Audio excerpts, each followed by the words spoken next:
শনিবার দিন পুরুলিয়া শহরের মুন্সেফডাঙ্গার একটি লজে progressive rural medical practitioners welfare অ্যাসোসিয়েশনের অর্থাৎ গ্রামীণ চিকিৎসকদের নিয়ে সাপে কাটার উপসর্গ এবং চিকিৎসা পরিষেবা কী বিষয়টি নিয়ে পরামর্শ দিলেন পুরুলিয়ার Deben Mahato government medical college and হাসপাতালের আইসিইউ চিকিৎসক doctor Himadri Pal. Progressive rural medical practitioners welfare অ্যাসোসিয়েশনের পক্ষ থেকে বিশ্বদেব কুমার জানিয়েছেন, জেলার বিভিন্ন ব্লক থেকে এদিন এই কর্মশালায় উপস্থিত হয়েছিলেন প্রায় 300 জন গ্রামীণ চিকিৎসক। গ্রামেগঞ্জে প্রাথমিক চিকিৎসা করার পাশাপাশি বর্ষার মরশুমে সাপে কাটলে কী করণীয়, কী বা তার উপসর্গ বিষয়টি নিয়ে বিশদ পরামর্শ দিলেন পুরুলিয়ার Deben Mahato government medical college হাসপাতালের আইসিইউ চিকিৎসক ডক্টর হিমাদ্রি পাল। এই হচ্ছে মানে আমি সময়টা বুঝতে পারছি না যে ঠিক আপনাদের সঙ্গে শেয়ার করতে পারলাম কি পারলাম না। এবার একটু সময় রাখা যায় যে আপনাদের কিছু প্রশ্ন যদি থেকে থাকে, মানে প্রশ্ন বলছি না, যে কোনো সংশয় বা কিছু যদি আমার মনে হয় যে এই এটা মনে যাচ্ছে সেটা বলতে পারি। আমার নাম গৌরচন্দ্র গড়াই, আমি বাঘমুন্ডি ব্লক থেকে এসেছি। আমি বাঘমুন্ডি ব্লকের গ্রামীণ চিকিৎসক হিসাবে এসেছি এখানে, আর আমি বাঘমুন্ডি ব্লকের কনভেনার। তো আজকে আমাদের এই স্নেক বাইট নিয়ে একটা ট্রেনিং এখানে হয়ে গেল রাজগড়িয়া ধর্মশালায়। কতটা উপকৃত হবেন এই প্রশিক্ষণের পর? এটাতে আমরা তো স্যার জঙ্গলমহলে বাস করি, আমাদের পাহাড় পর্বত জঙ্গল নদী নালা নিয়ে আমাদের ওইখানে গ্রাম।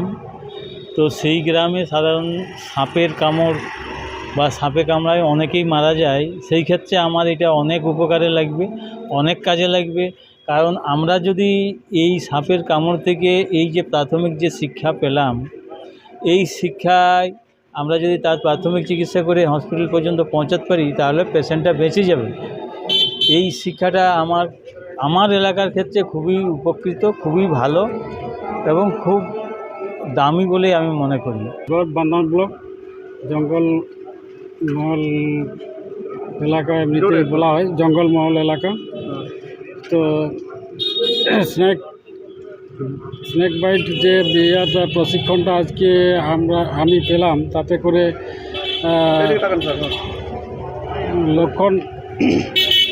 লক্ষণাবেক্ষণ দেখে ওই প্রাথমিক ট্রিটমেন্ট করে আমরা যথাস্থানে সময় সাপেক্ষে যদি পৌঁছাতে পারি, তাহলে আশা করছি মানুষের অনেক উপকারে। এমনিতে তো আমরা গ্রামের দিকে লাগিয়েই থাকি, যে কোনো সময় বিপদের সম্মুখীন হলে মানুষ। এই যে এই সাপে কাটার প্রাথমিক চিকিৎসা, এটা কি কতটা উপকৃত হলেন? এটা প্রায় অনেকটাই উপকৃত বলে মনে করছি, যে এই প্রাথমিক ট্রিটমেন্টটা করে মানুষকে একটা সময় সাপেক্ষে যথাস্থানে পৌঁছাতে পারাটাই অনেকটা মানুষ মৃত্যু থেকে রেহাই পাওয়া। আপনার নাম স্যার? গণেশচন্দ্র সহিস। কোথা থেকে এসেছেন? বান্দান ব্লক। দেখুন, আমাদের সংগঠন দীর্ঘ 15 বছর ধরে গ্রামীণ চিকিৎসকদের স্বার্থে বিভিন্ন সময় বিভিন্ন বিষয়ের উপর প্রশিক্ষণ চালিয়ে যায়। আজকে সেরকমই এই যে বর্ষার মরশুমের আগেটাতে সাপে কামড়ের বিষয়টা নিয়ে উনি যে যথাযথ হাতে কলমে প্রশিক্ষণ দিয়েছেন, তাতে আমরা মূলত গ্রামাঞ্চলে এবং জঙ্গলমহলে যে সমস্ত জায়গাতে এই সাপে কামড়ের আমাদের রোগী আসে, সেইগুলোতে সরাসরি স্বাস্থ্যকেন্দ্রে পৌঁছানো এবং তাদের জীবন যাতে ফিরে পায় এবং তারা যেন মৃত্যুর মুখে না পড়ে, সেই প্রশিক্ষণটা আমাদের খুব কাজে এবং উজ্জীবিত করেছে।